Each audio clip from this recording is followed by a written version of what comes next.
made the most sense for us. You know, the entire year, the whole 3 days, I think it's great. I want to thank the coaches and the scouts and everybody else upstairs. It takes a village to really have a successful draft, and I'm very, very proud of the men and women upstairs that have worked very hard you know, over a long period of time to put us in position to select these players. You know, I'll just briefly run down all these guys. We talked about Nate and we talked about Roger and Adisa. Today with Tez, we had 6 or 7 names of guys that we were hoping to have a chance to select with our first 4th round pick. And we got him. Tez was one of those guys. And then fortunately, TJ Tampa was another one of those guys that when we started the day, we thought if those guys were there, didn't necessarily expect they would be there, but very excited with both those guys. With Tez, you get really a vertical receiver, size and speed. You know, in some ways reminds me of a Torrey Smith type of player, an outside, take the top off, vertical threat with good size and phenomenal kid, excellent jumping ability. TJ is a guy that, quite honestly, we would have taken on the second day of the draft as a press corner, long, just a guy that, you know, we think really fits what we do very, very well. Rasheen is a running back that we've really liked since really the fall. Excited about him, had a chance to see him at the Senior Bowl before he got hurt and was very, very impressive to us as a guy that can run the ball, pass protect, and also catch the ball. Devin's a quarterback that we see as a viable backup over time. T. Martin, we gave him a project to basically come back to us and tell us who he thought, you know, were his favorite backup type quarterbacks in this year's draft class. And he came back with Devin as one of his very top guys. So that was exciting for us to take a quarterback. It's been a few years since we've done that. With Nick Samak, just a gritty Big Ten offensive lineman, a very good center, a very athletic guy, stays on his blocks, good sustainability, very, very, very intelligent.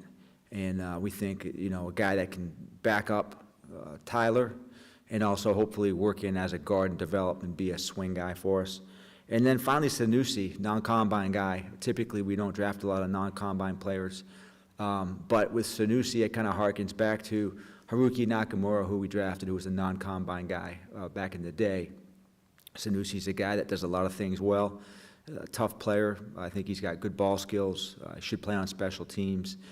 He's a guy that, you know, David can talk more about. Some of the scouts really liked him, and Doug Mallory really liked him as well, and had a chance to come here to Baltimore and visit with us. So overall, I think it was a great day, great weekend, and we'll take questions. Eric, when you're looking at the center in the 7th round, I know he had an injury, a fibula. Do you think he'll be limited at all in, you know, any of the spring stuff or even heading into other workouts? Yeah, I think he'll be limited in the short term. I think as we get into May, I think he'll be full strength.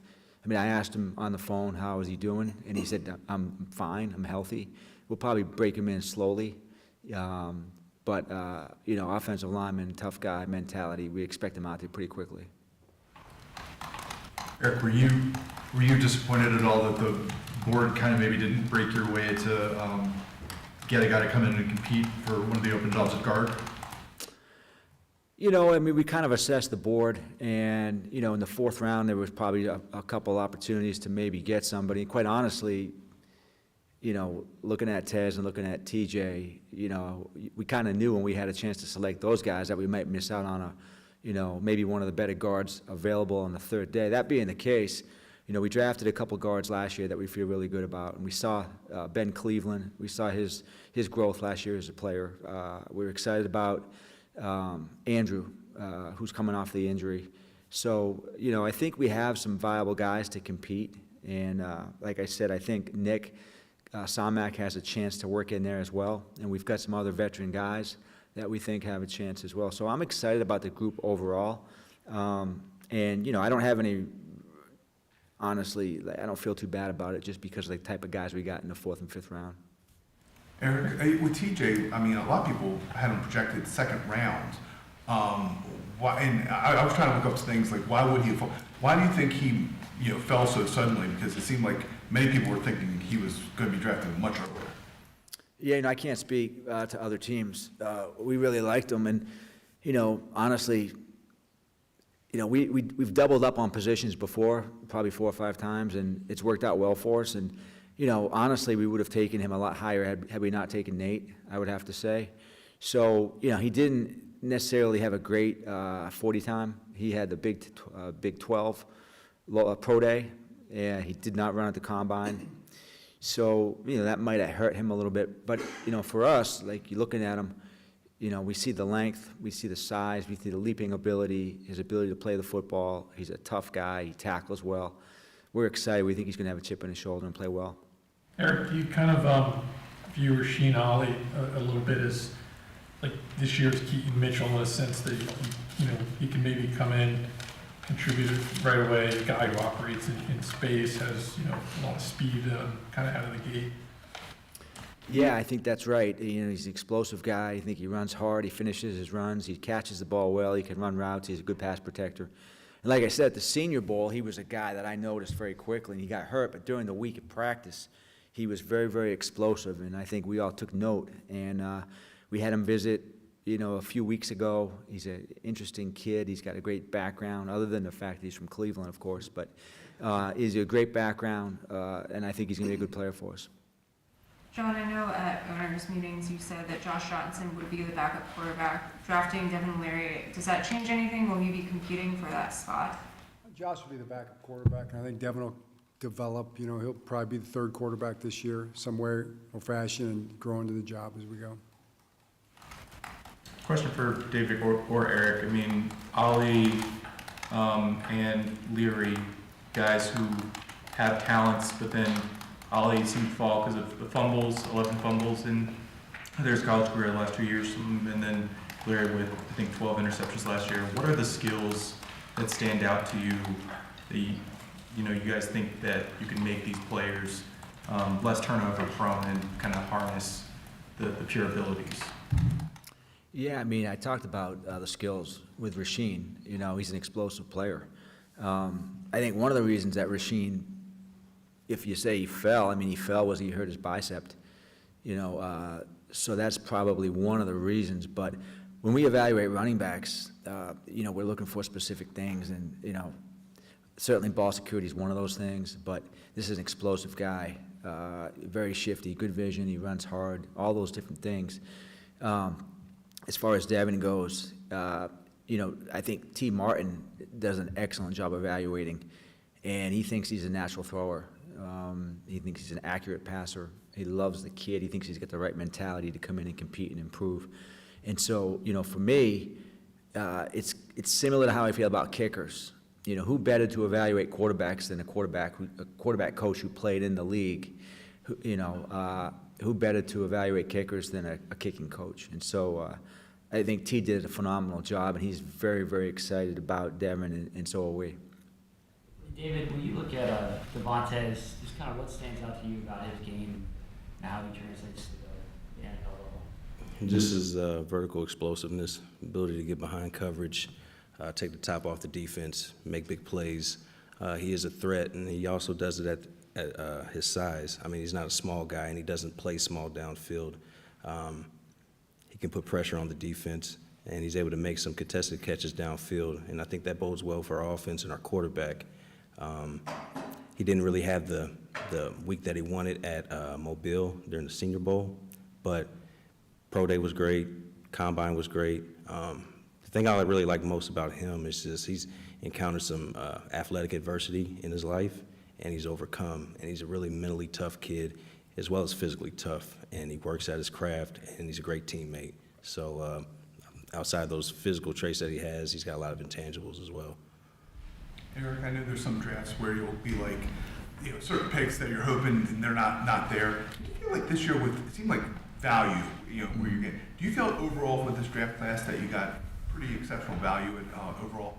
I do. I think this was one year that the board, you'll often hear me say, oh man, we had a chance, we missed out on some guys. But, this year we were patient, and the board, more often than not in every single case, but the best player was at a position of need. And so we basically started just checking off boxes working our way down through each pick, and we were able to just kind of like just cross them off with a really good player. So from that standpoint, I think it was good. It was really good. And I think the coaches and the scouts, we did a good job communicating. And so one of the things we have is a dialogue throughout the draft, this guy or that guy, and what do we think? How does this guy fit? How does that guy fit? You know, you might have two players at different positions and they're graded the same. And, you know, you're trying to figure out, like, how do you split hairs between these two players? And you do it with talking to your coaches, you do it looking at the analytics, but you also do it looking at the players that you might get in the next round or you know, moving back. And what does that pool of players look like at those positions? So this year, I think it worked out extremely well. Eric, I guess going off of that, do you think that you were able to answer or check off your off-season to-do list in the draft the way you expected to?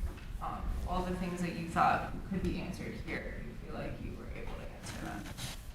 Well, you know, I think you can always do better in different ways. I mean, so, you know, we're not finished, for sure. I'm not going to sit up here today and say, oh, the team is set. We've got this great team. We have a lot of work to do, and there's a lot of different ways to do that. We'll have a lot of opportunities between now and September to build the team. I do think that, again, I'll credit the scouts and the coaches, and John and Steve and everybody for the work they put in, putting us in position to have a good draft, to get players that we like. And I know some of these guys won't be as good as we think they're going to be, but I know some of these guys will be better than we think they're going to be. And that's exciting.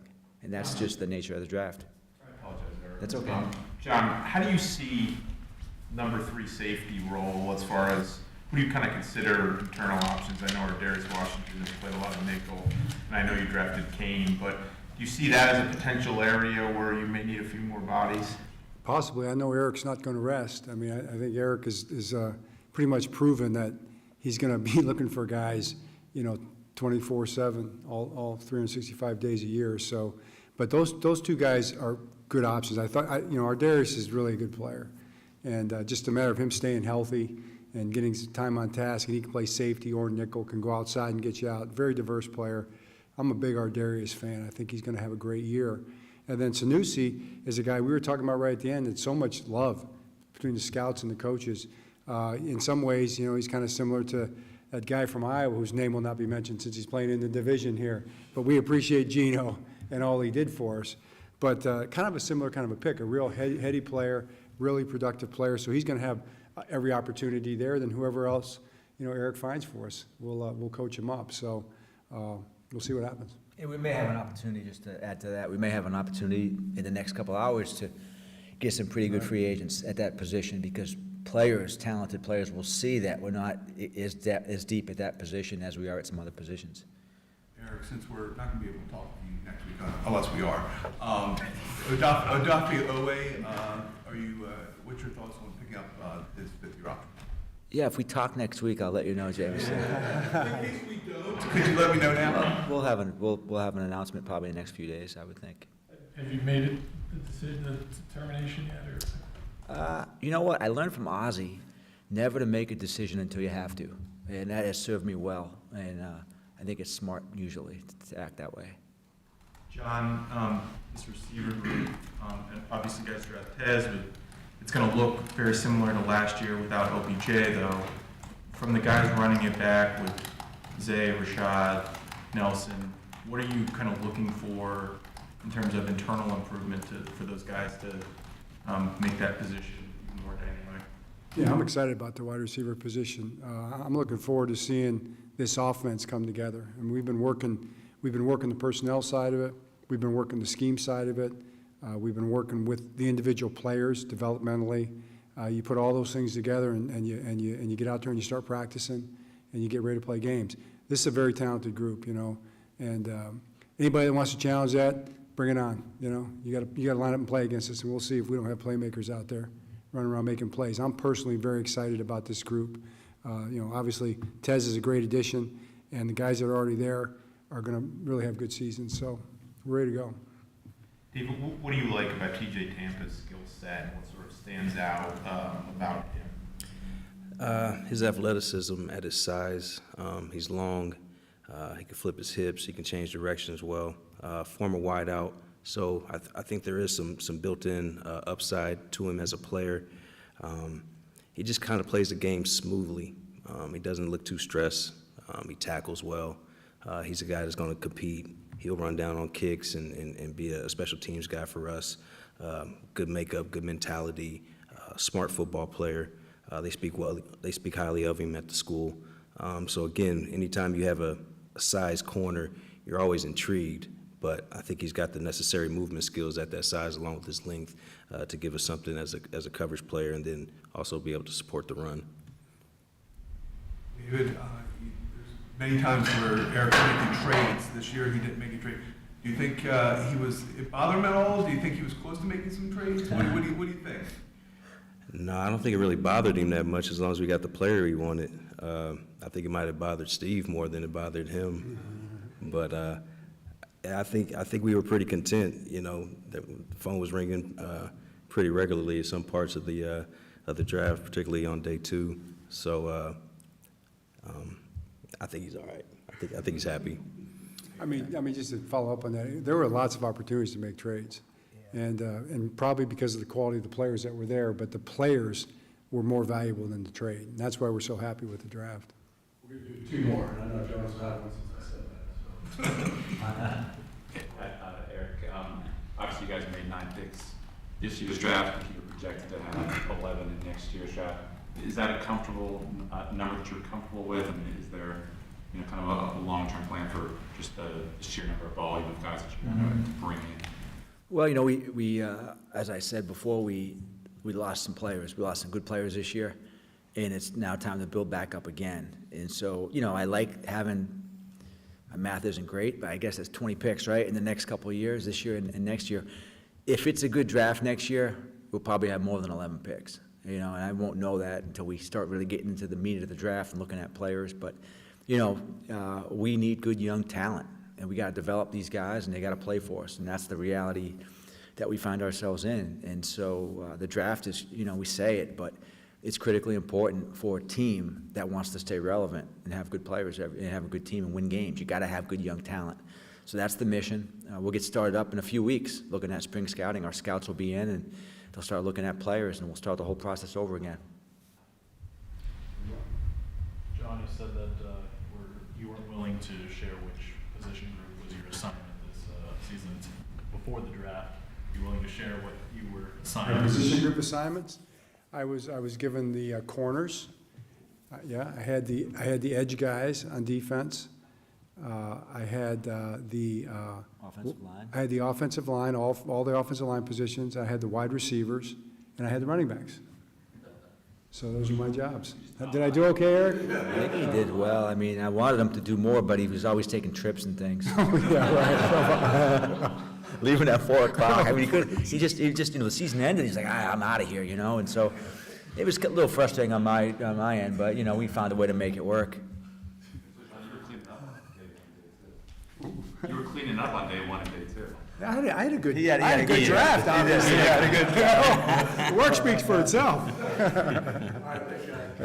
Thanks.